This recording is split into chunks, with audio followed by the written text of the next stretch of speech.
Long before the temples of Greece became ruins, the richest king in Thrace was brought to his knees by a beggar carrying a crooked wooden staff. The beggar's name was Myron. He owned no land, no sandals worth stealing, and only one crust of bread.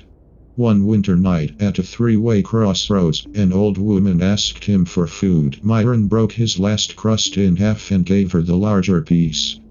The woman's back straightened, violet fire rose from the earth, and three torches appeared behind her. Myron had fed Hecate, goddess of crossroads, magic, and hidden things. Hecate placed an ashwood staff in his hand. Every gift freely given to you will return threefold, she said, but whatever greed steals from you will rot in the thief's hands. Then she warned him, magic cannot change a person's heart, it can only show the world what was already hiding there.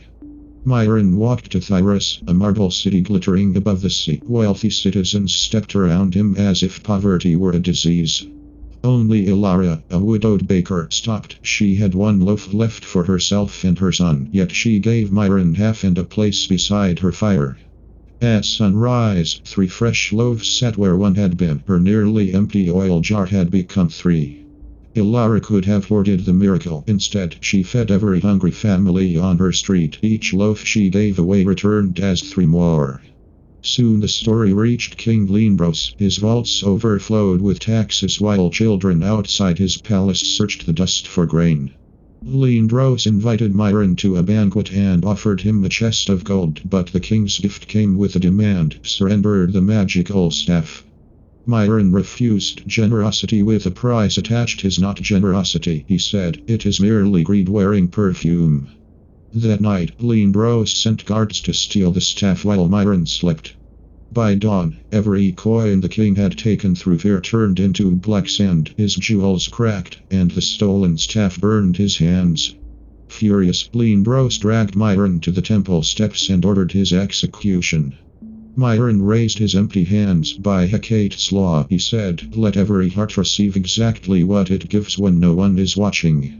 Across Thrace, honest scales filled with grain, locked storerooms opened, the king's crown twisted into a beggar's bow, and his palace doors shut him out.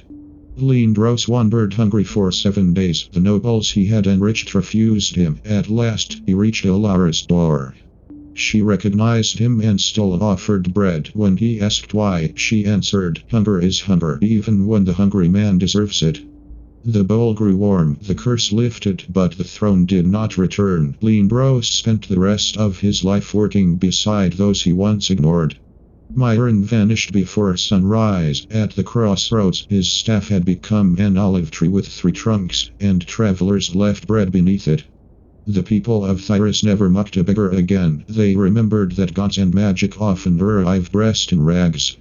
And that true power is not measured by what a person can take, but by what they give when they believe no one is watching.